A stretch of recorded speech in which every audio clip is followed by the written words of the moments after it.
Welcome to Crime Clueless. We're your hosts. I'm Jenna. And I'm Lara. I'm Krista. And I'm Kayla.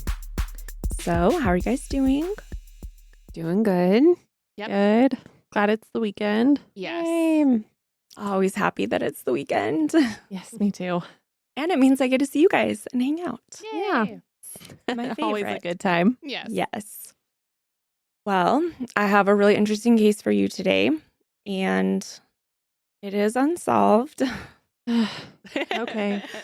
And Lara, I'm not sure if you're going to like it, but it is integral to true crime. So I feel like it's one we have to cover. Well, you always say that, but I always like the cases and find them really interesting and fascinating. So I think we're good to go. Just trying to lower our Wonderful. expectations. You guys are going to hate Yeah, that's probably true. Jenna's finding cases, writing them. She's like, they're not going to like this one. They're going to hate this. Well, no, it's like halfway through, and then I'm like, oh, oops. But they're really fascinating. And This one is too. And it has such a huge response. So I think maybe you'll like it. these unsolved ones are good to get out there too, just in case anyone does know anything. You know, it's good Yes. to put them out there more. I agree. That's Yeah, good. but I just like answers. I like knowing that the person who did it has been put away. Yes. Yes, that's They're not true. still out there causing havoc. Yeah. I hope that we get more answers as time goes on, especially for some of these that have been unsolved for so long. Yeah. All right. Imagine this. It's a crisp September morning in 1982. A young girl wakes up with a sore throat. Her mom hands her a capsule of Extra-Strength Tylenol, something millions of us have done without a second thought. Minutes later, the unthinkable happens. She's rushed to the hospital, but it's too late. Her life ends not because of an illness, but because someone turned a trusted household item into a weapon. That's scary. It's Yes. really scary, I take that all the time. Mhm. right? I think we all do, right? Yeah. Yeah. So over the next few days, more lives are lost and a city is gripped by fear. Was it random? Was it calculated? And more terrifying, could it happen again? That is really scary. Yes. I don't like to think about that part of it at all. And yet she's telling us about it. Mhm. And Be we aware. never had Tylenol again. Well, there's a life lesson in here, so we'll talk about that. All right. In September 1982, a quiet Chicago suburb becomes the epicenter of a mystery that would send shockwaves across the country. 7 people, ranging from a 12-year-old girl to a 35-year-old postal worker, died suddenly and inexplicably over the course of just a few days. What linked them together? A single product, Extra-Strength Tylenol. Authorities quickly discovered that the capsules they ingested had been laced with cyanide, a deadly poison. But how had it gotten there, and who could possibly be behind such a horrific crime? This wasn't just a murder case. It was an act of terror that changed the way people thought about their safety. Panic swept the nation as bottles of Tylenol were pulled from shelves, and consumers were warned not to trust even the most ordinary household items. The investigation that followed was one of the largest and most intense in U.S. history. But despite years of work, thousands of leads, the person or people responsible have never been caught. Today, we're breaking down this case. We'll talk about the victims, the investigation, the suspects, and the lasting legacy of the Tylenol murders. It's a case that not only remains unsolved, but also left behind a chilling question. Could something like this happen again?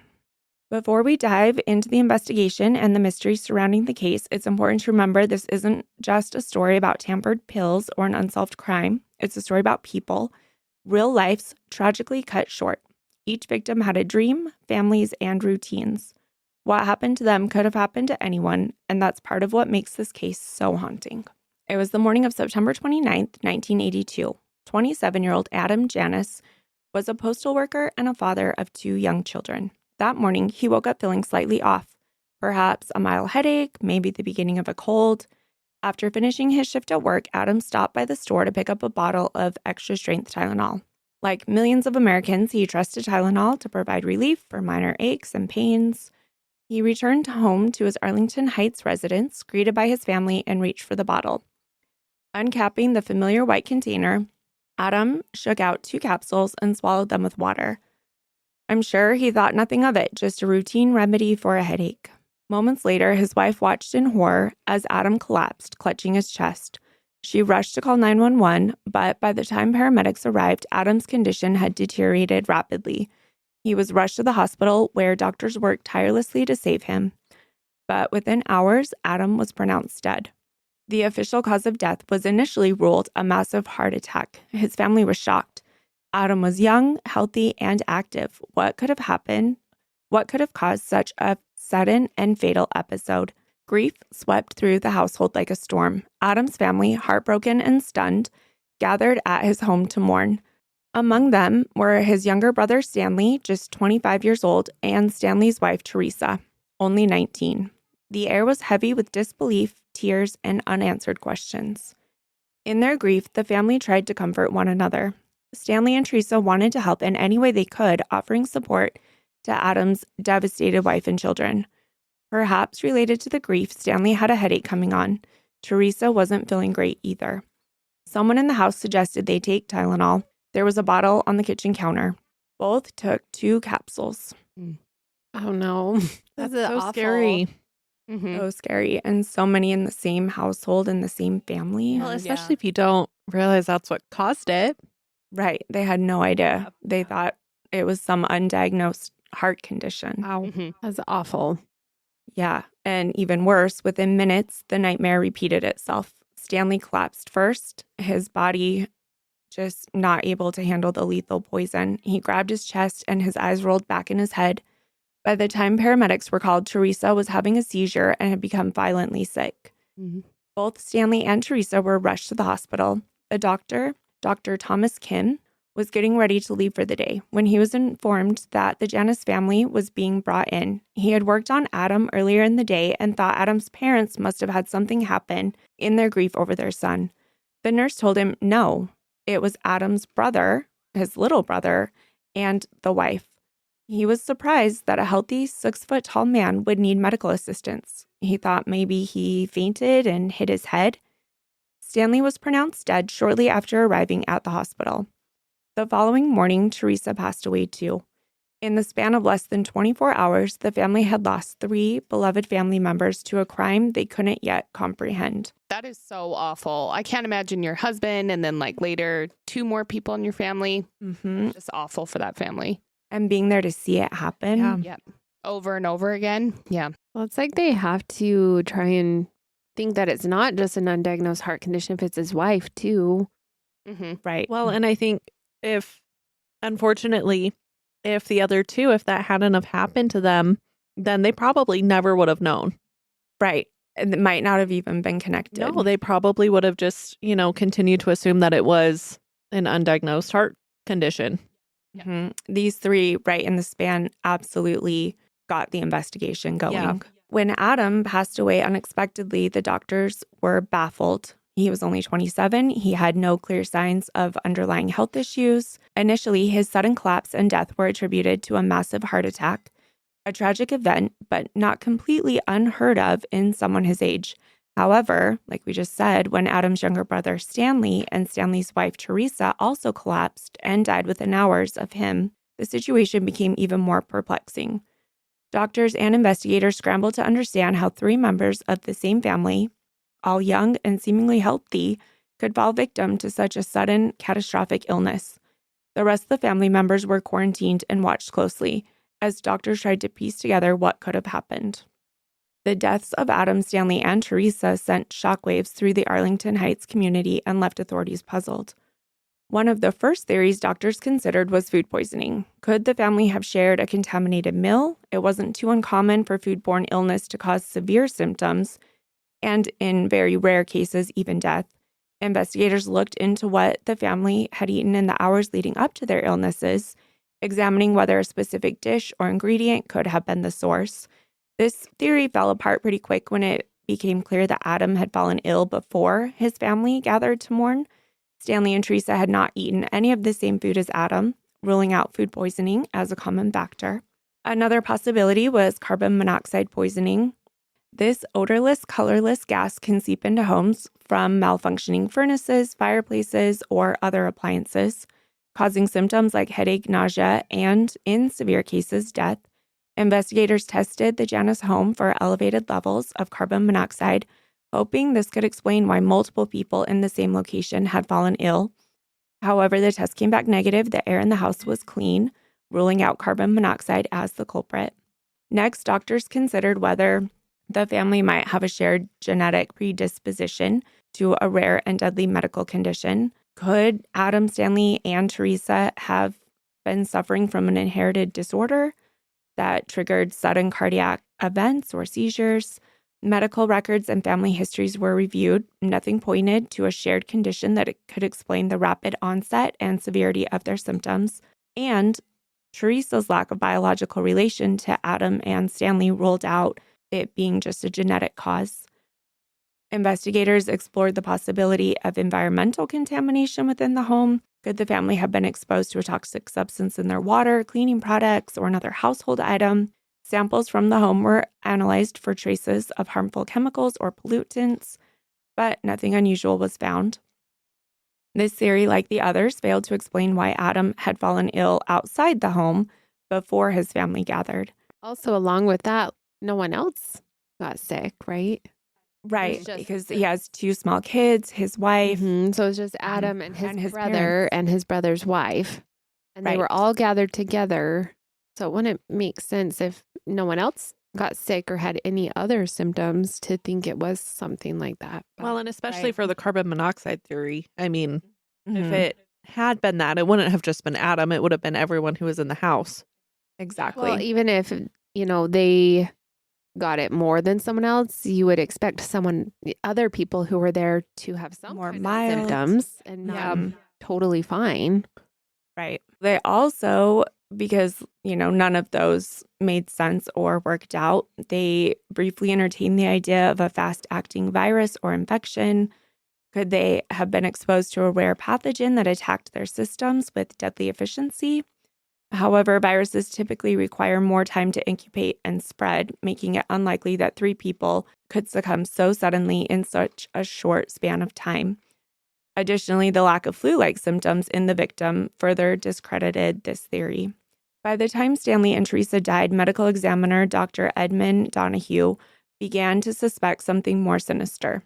The rapid onset of symptoms, the identical nature of the deaths, and the lack of environmental or genetic causes pointed to poisoning. The sudden deaths of 3 members of the family on September 29, 1982, turned what was initially thought to be a medical mystery into a full-blown criminal investigation. Authorities were stunned. What could cause 3 otherwise healthy individuals to collapse and die within hours of one another? Cook County investigator Nick Pichos and medical examiner Dr. Edmund Donahue were among the first to examine the case. After ruling out food poisoning, carbon monoxide, and other environmental factors, they began to consider the unthinkable: poisoning. As the team combed through the household, one item stood out: a bottle of extra-strength Tylenol that Adam, Stanley, and Teresa had all taken before their deaths. The bottle was immediately sent for testing, and what it revealed was shocking. Inside the capsules was a lethal dose of potassium cyanide, a poison so potent that even the smallest amount can kill within minutes. Wait, it was like inside the capsule, not like a coating on it? Inside the capsules. Uh, Yeah. The discovery of the cyanide-laced Tylenol capsules raised a chilling question. Could this bottle be an isolated case, or was there something more sinister happening? What began as a devastating personal loss for the Janus family would soon unravel into a national crisis. Their tragedy was the first major clue in uncovering a chilling pattern of deaths linked to Tylenol, setting the stage for one of the most haunting investigations in American history. The initial theories doctors considered underscored the confusion and complexity of this situation. It wasn't until the connection to Tylenol was uncovered that the true nature of the tragedy was revealed. The deaths of the Janus family weren't a medical anomaly or a freak accident. They were the result of a deliberate, calculated act of terror. I have a question. Yeah. Since it was like inside the capsule, did they kind of immediately rule out that it wasn't foul play within like their immediate circle? No, Okay. that's a good question. Well, yeah, because someone could have known that they had that in their house and gone in and specifically changed out their Tylenol. Exactly. That's true. Yeah. Which is, I think, what they were first thinking. They probably, not that you want to hope that, but you Well- probably did a little bit so that it wasn't thinking Mhm. other people were going to have the same potential fate too. Yeah, that it's so widespread. Well, and it didn't take long for additional cases to surface, which helped them rule that out. Mm-hmm. Reports began trickling in of other sudden, unexplained deaths that mirrored those of the Janus family. I wonder how many cases they missed, though, if they thought it was something else. I'm just curious because I'm sure there were some that they didn't piece together that it was part of this. So I'm wondering how many deaths there actually were. I wonder that too. I think they did call in the FBI really quickly and reviewed from multiple hospitals. Going back Mhm. a while. Yeah. So as investigators pieced together what happened with the Janus family, they realized that their deaths were not isolated. Another name soon came to the forefront of the investigation: Mary Kellerman, a vibrant 12-year-old girl from Elk Grove Village. Her death earlier that same morning now seemed to fit the same chilling pattern. That's so sad. So sad. Really sad. So young. That's one thing that sticks out to me with this case is they didn't target specific people. It was just whoever was unlucky enough. To buy those bottles that were Mhm. contaminated.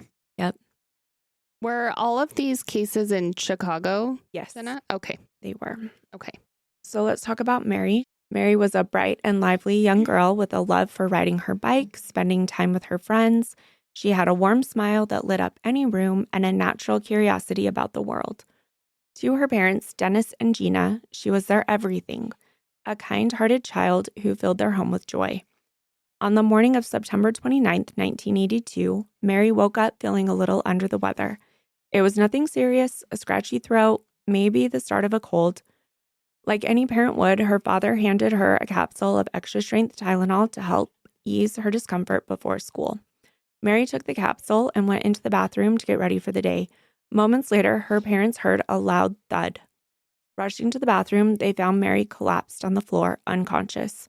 Panicked, Dennis and Gina called 911 and an ambulance rushed Mary to the hospital. Despite the doctor's best efforts, Mary's condition deteriorated rapidly. Within hours, she was pronounced dead. That is terrible.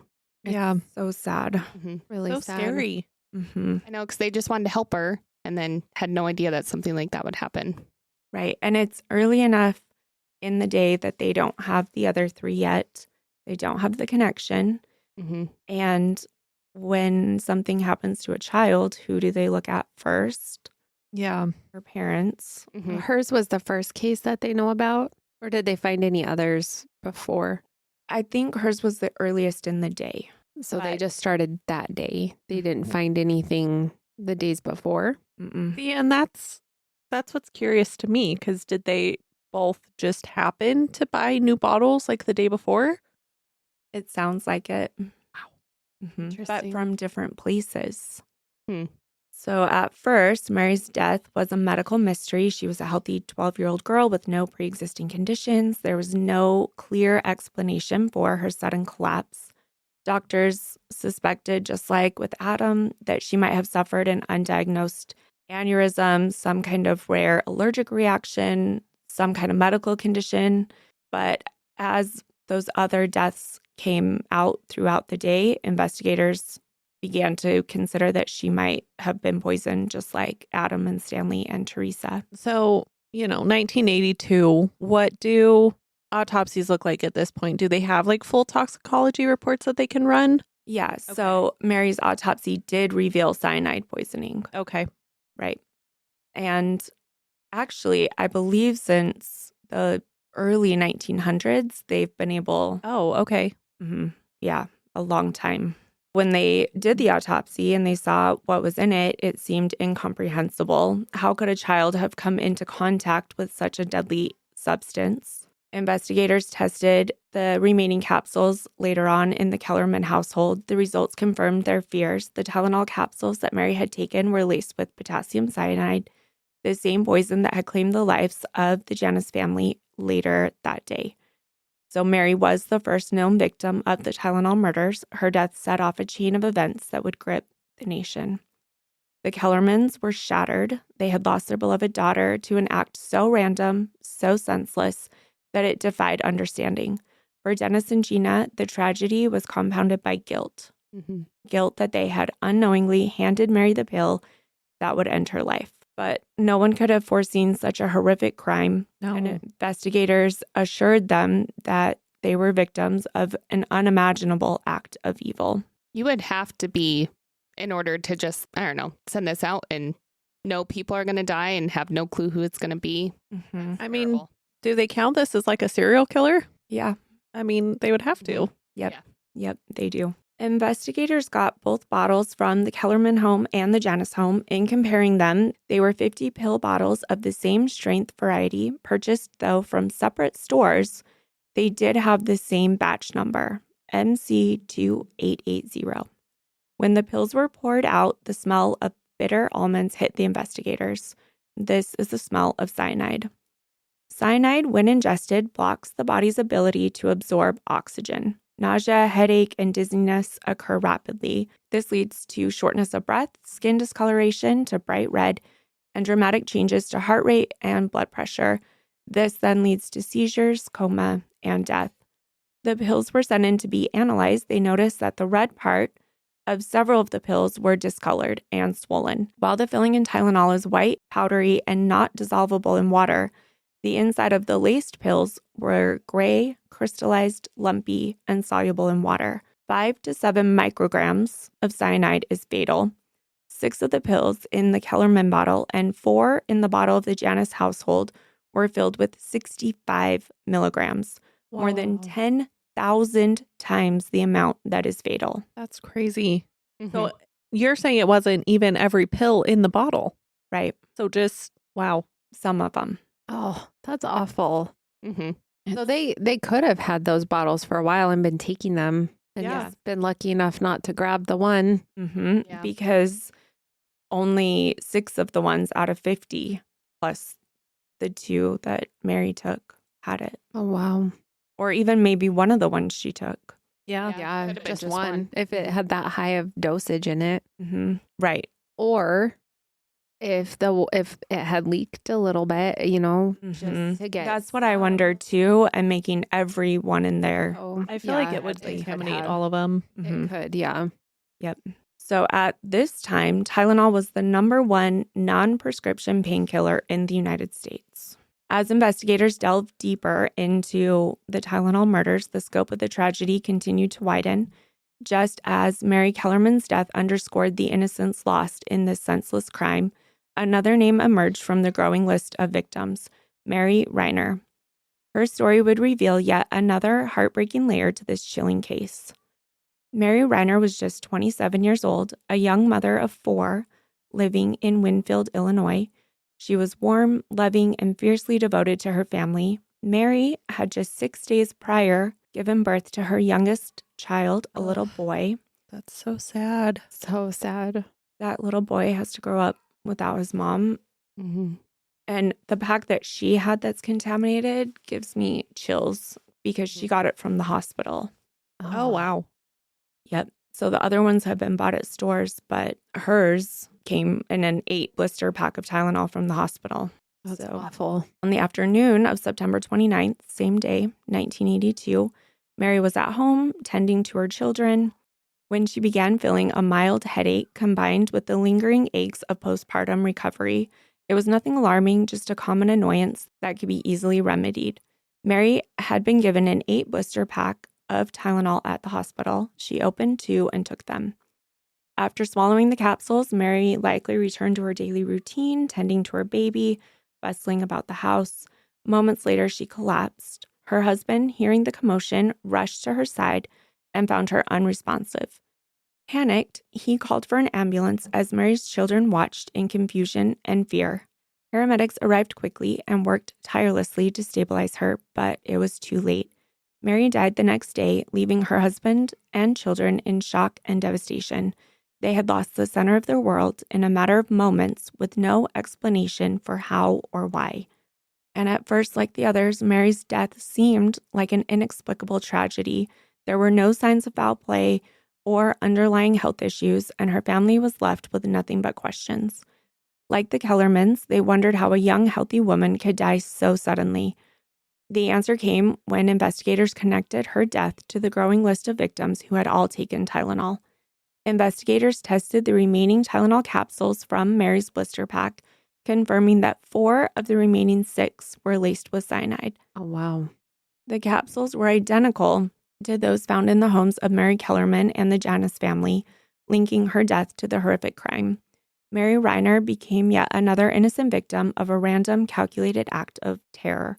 Her story added to the urgency of the investigation. With each new victim, the danger seemed more widespread, and the killer's randomness made it nearly impossible to predict where the next tragedy might strike. As investigators worked tirelessly to uncover the truth behind the Tylenol murders, the stories of the victims painted a picture of unimaginable loss and heartache.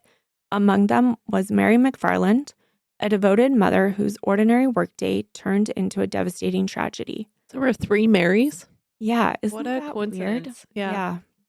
I thought that too when I was researching this. So Mary McFarland was 31 years old, living in Elmhurst, Illinois, with her 2 children. She worked at Illinois Bell, a phone center, where she was known for her kind smile and dependable nature. Balancing her career with raising her children, Mary was the epitome of a hardworking mother doing everything she could to provide for her family. On the afternoon of September 29th, Mary was at work when she began feeling a headache come on. Like so many others, she reached for a couple extra-strength Tylenol, trusting it to provide quick relief so she could focus on the rest of her shift. She likely thought nothing of it as she swallowed the capsules. It was a routine moment in a busy day. Mary collapsed at her desk, her colleagues rushing to her side in confusion and panic. They called for help, but her symptoms worsened so rapidly that by the time paramedics arrived, there was little they could do. Mary died at 3:18 the following morning, leaving her coworkers stunned and her family devastated. At first, like the others we've talked about, Mary's death seemed like an isolated medical emergency. Her coworkers had no reason to suspect anything more sinister than a sudden health crisis. But as news of the other deaths linked to Tylenol began to emerge, her family's grief turned to shock and horror. Investigators found a tin with a few different medications in her purse. She was a periodic migraine sufferer, so she usually had a few different remedies with her. There were 10 Tylenol pills in her tin. 5 contained cyanide. Investigators found the bottle the pills had come from, and only 1 remained in there with cyanide. For Mary's 2 children, her death was a loss beyond comprehension. She had been their rock, their caregiver, and their guiding light. Now they were left to navigate life without her, a reality no child should ever have to face. That's so sad. This is just so crazy to me. Mm-hmm. The fact that someone would just do this for no apparent reason and not caring who they hurt Right. is just so senseless to me. I know, it makes me sick to my stomach.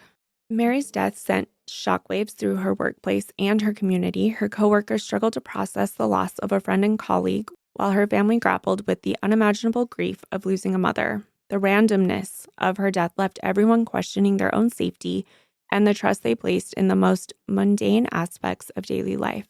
For each of those families, I think it would be so hard to take medication again, even anything. Yeah, I would be nervous. I'm nervous now. I know it would be really hard to trust that process. Yeah, when you've been so directly affected. Yeah. Yeah. Well, and anyone that heard about it, who knows what else has been contaminated. Right. That was their thought too. With each victim, the Tylenol murders painted an increasingly grim and random picture.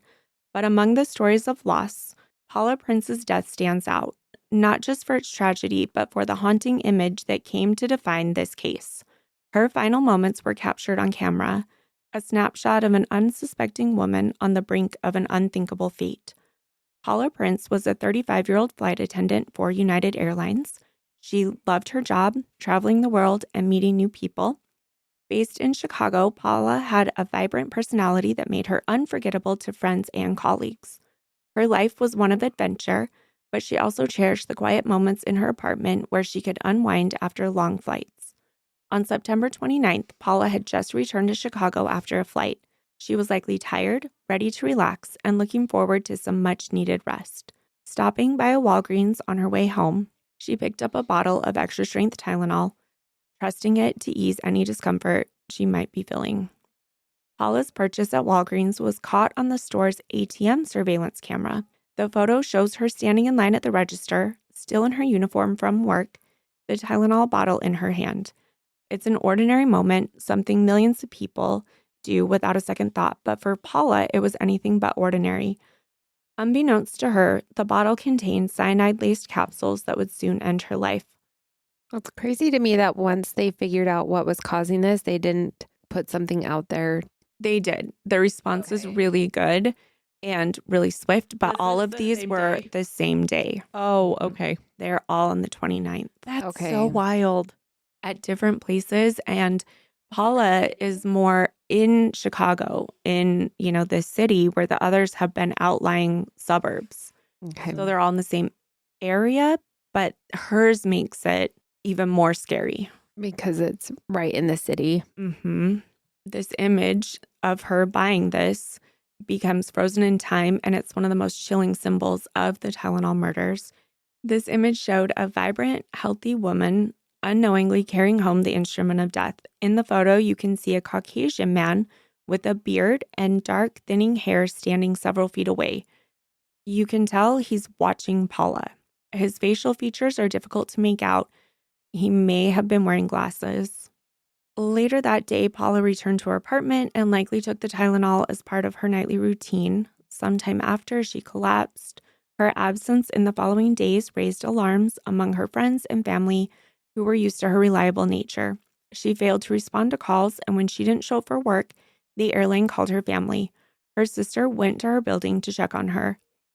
Her sister arrived at Paula's apartment and found her lifeless body. Near her was the bottle of Tylenol she had purchased the night before. And her sister went, I think, on October 1st or October 2nd. So it was a few days after the initial ones that we've talked about. Paula's death was quickly linked to the growing list of Tylenol victims. The cyanide-laced capsules in her bottle matched those found in the homes of Mary Kellerman, the Janus family, Mary Reiner, and Mary McFarland. Her death marked the last confirmed victim in the Tylenol murders, solidifying the terrifying reach of the killer's actions. Paula lived 20 miles away from the other victims, so this opened up the range of where the cyanide-laced bottles were. You mentioned in the surveillance camera footage that there was a man behind her. Do they think he had something to do with it? They do. Okay. They were never able to identify him. I don't know how he could be, though. Unless he knew that some of the things that they contaminated got shipped there and he was waiting to see who bought them. I don't know. I feel like don't it know. had to be someone who worked in like a Tylenol facility. Well, but then he could have gone to that place, right? Maybe. And was watching to see who he affected. Unless think someone, I that's guess, bought possible. them and took them home and then resealed them. Oh, that's possible too. There were no seals. There were no seals on them. This is before tamper-proof came to be. Okay. So that's our life lesson. Don't Don't those tamper-proof? really check tamper-proof seals. Make sure it's sealed. Mhm. Yeah. Okay. Never mind. They're good theories, though, and they're exactly what investigators went with. Mhm. Things that are different from now that we don't, I guess, realize. Yeah, I mean, none of us were even born when this happened. Yeah. So. Well, and that's probably also why we have things like that now because Absolutely. that's what's happening. Yeah. Yep. Well, we're saying now that they think someone took them home, made fake Tylenol capsules, and then took them back to the store. Well, you can open them. You can open a capsule and dump it out and then Mhm. fill it back up and That's Put it back exactly together. what they did. Yeah. That's That's- terrifying. Okay. You can't do that now. Now you buy them, there's a seal on them. Multiple seals. You've got the plastic on the outside, and then you have the, when you take the lid off. We've seen technology, though. You think people can't make that at home? Come on. So no capsules. And Yeah. see if it smells like bitter almonds. Well, okay. I'm going to be paranoid from now on. I mean, You should always Yeah. look at things and see if they look the same as the others, in my opinion. There are actually warnings on stuff now, too, that says, like, throw this away if you see the tamper has been messed with or anything like that. And they a lot of times will say this is what it should look like. The pill, like on my medication bottle I just got, it says inside is this pill and it looks like this. right. So you would know, like you should look at those. And if the inside doesn't match, then that should be suspicious to you too. Even prescriptions have that, too. They'll say, like, pink bottle with S or, like, or pink pill with S or something like that. And it will even say like oblong or oval or Yeah. round, things like that. People are crafty these days. I don't trust They it are. now. Yeah. That's true. I even think that I like those Zip Fizz things, and they have like the plastic around them, but sometimes you can open it without taking that off. I'm like, oh, I gotta throw that one away. Yeah. Yeah, I use the Crystal Light packs, and sometimes they're slightly open, and like the powder in it it's no longer powdery. It's become kind of like a crystallized thing. Yeah. So I always throw those ones away. See, you're already doing our life lesson. Yeah, but I don't. Well, and you said I wasn't thinking about medication. I was thinking about things that were open. and you said that the Tylenol ones that did have the cyanide in them looked a little different. To investigators when they really went looking. Yeah. Mhm. You think about how quick. Yeah, you just Yeah. throw them in your hand and throw them back real quick. I look at them. And we all should. You're a nurse. I don't look at them. I trust it. Now I don't. Not anymore. Yeah, see, I told you this one's tough. Mhm. As the investigation progressed, a clearer picture began to emerge. Each victim had ingested Tylenol purchased from stores across the Chicago metropolitan area. The poisoned capsules were not limited to a single location or a batch, ruling out contamination at the manufacturing level. This means the tampering had to have occurred after the bottles were shipped to retailers, a deliberate and horrifying act. With more potential victims at risk, law enforcement launched an urgent and unprecedented effort. Teams worked around the clock to test Tylenol bottles from stores and homes, identifying additional victims. They had to track the distribution routes of the tampered products. The FBI, the FDA, and local police collaborated in an investigation that would grow to include hundreds of officers and thousands of tips. At the same time, public warnings intensified. Helicopters flew over neighborhoods with loudspeakers, urging residents to throw out their Tylenol. Local church groups and Boy Scouts went door to door to try to let the community know. Police cars went through the neighborhoods, alerting on their loudspeakers. The health department printed flyers that read, quote, "This message is to alert you about a contaminant that has been found in Tylenol products. We strongly urge you to quit using these products." End quote. These were passed out in neighborhoods. They were posted on doors. They were put at businesses all around town. Pharmacies and grocery stores emptied their shelves of the product while media outlets broadcast warnings around the clock. People were terrified. Tylenol wasn't just a medication, it was a household staple. Yeah. I have multiple bottles of Tylenol at home. Yeah, we just bought 2 from Costco that are like, way too much. Check them all. Exactly. They're probably tablets though, right? Yeah, they are. That's what I buy. Yep. Yeah. Well, yeah, that's what I buy too, but what if someone makes tablets? That seems harder to do with cyanide, but I don't know. Well, I've never worked with poison myself, but I have not either. I don't know. I would prefer to keep it that way. Well, Yes. yeah. Yeah. Well, and I was thinking too, if they don't have a seal on them, someone could have just made a whole bottle and went around to different stores, opened them, dumped a few in, closed them back up, and walked away. Yep. Yeah. They wouldn't have to be buying a whole bunch, taking them home, and then trying to sneak them back to the Yeah. store. I mean, most of the stores didn't have surveillance either. Yeah. The only reason that we got that one picture was because there was an ATM at the front of the store that just happened to have somebody taking out money At at the that exact moment. right Mhm. time. Yeah, which is Wow. pretty wild. Yeah.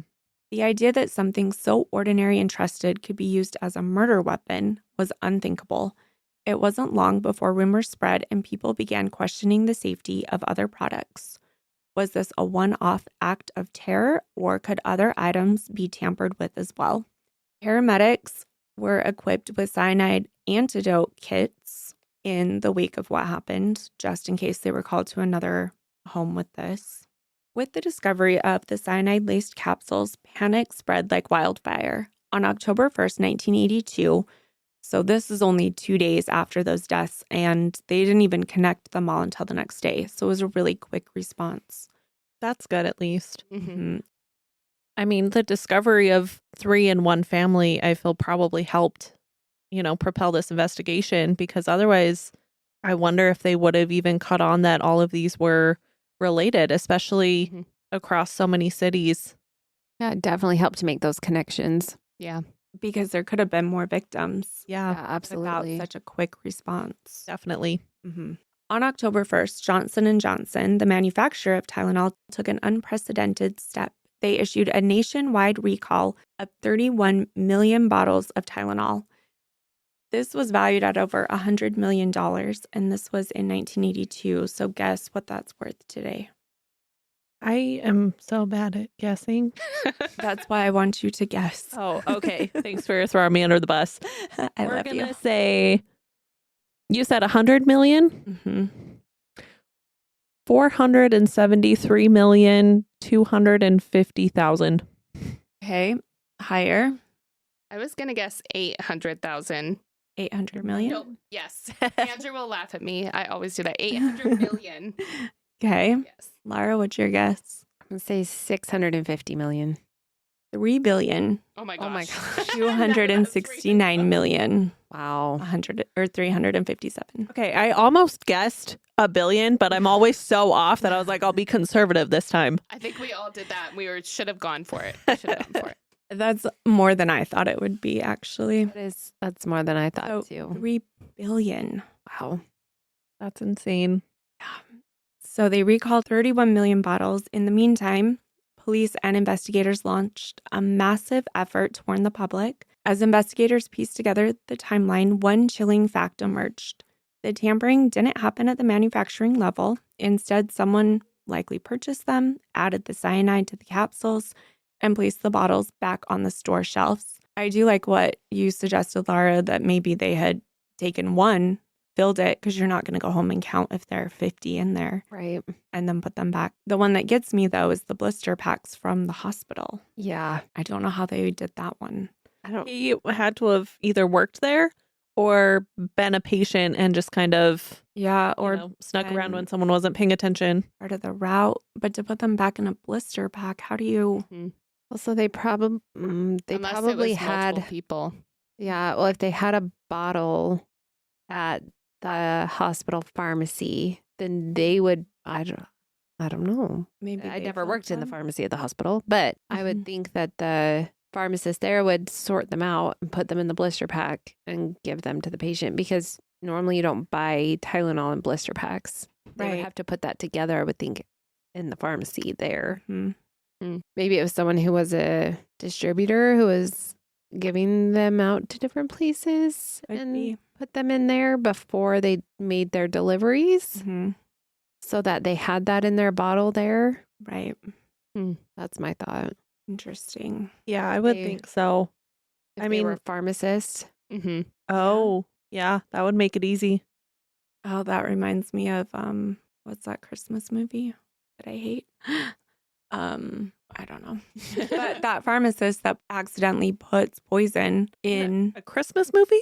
yeah, that mom likes. Oh, It's a Wonderful Life? Yes. Oh, It's been so long since I've seen that. I didn't even know that was a thing. I refuse to even watch I it. forgot that. I'm glad it's not just me. I'm thinking of Desperate Housewives when the pharmacist kills Bree's husband Oh, yes. Yes. Oh, wow. and then he marries her. Mm-hmm. Oh, I need to rewatch Spoilers. those. Sorry. Oh, man. Right. So somehow it got in there.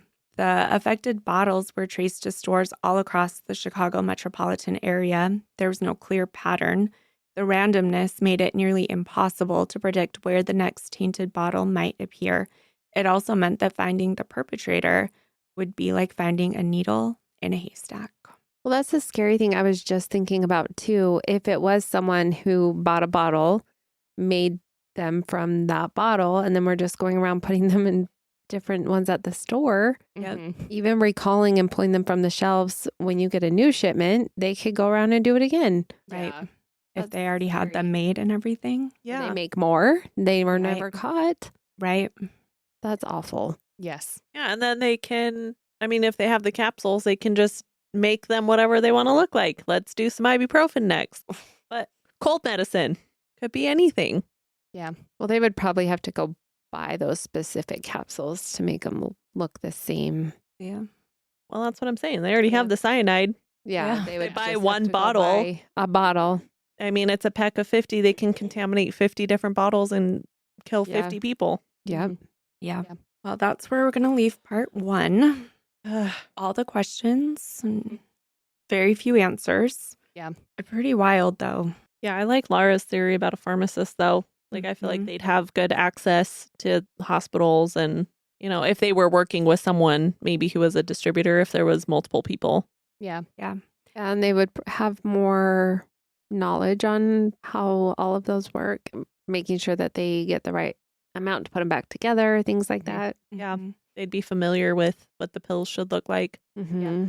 It is interesting that she went home from the hospital 6 days, or she had her baby 6 days before. So maybe she went home 3 or 4 days before, because the other ones, 1, 2, 3 were purchased that same day. Some were purchased earlier. That makes me wonder if there were more that Yeah. happened before that weren't connected. Yeah. And I'm sure that there were. Yeah. Mhm. If they were someone older, Yeah, that's why I was then they thinking. just, marked as a heart attack. Yep. Mhm. Because there could have been a lot more that were part of this that Oh, they didn't definitely. know. Especially if she got hers 4 days prior. Right. Well, they could have given her like multiple packs too, and only, One of the the one packs. pack was contaminated. True. But she still had to take it home multiple days before. Right. Yeah. Yeah, if it was 4 days before, Mm-hmm. that means that they had been out doing this Yeah, 4 days prior at least. Probably. I don't like it. I know. I don't either. So when we come back next time, we will dive into the investigation and everything that happened once they knew what was going on. Thank you so much for joining us for this episode of Crime Clueless. We truly appreciate you spending your time with us. If you're looking for resources we used in this episode, head over to our blog. You can find it linked on our website, crimeclueless.com, under the contributors section. Don't forget to follow us on social media platforms, Instagram, Facebook, TikTok, YouTube, etc. Just search for @Crime Clueless. We'd love to hear from you. We'd love to hear your thoughts, theories, feedback, whatever you think about these cases. If you enjoyed today's episode, please take a moment to rate, review, and share our podcast. Your support helps us reach more listeners and grow this amazing community that we adore. You can find Crime Clueless on Apple, Spotify, Amazon, YouTube, and all major streaming platforms. And remember, refuse to be clueless, careless, or caught off guard. Not today, murders. Bye. Bye.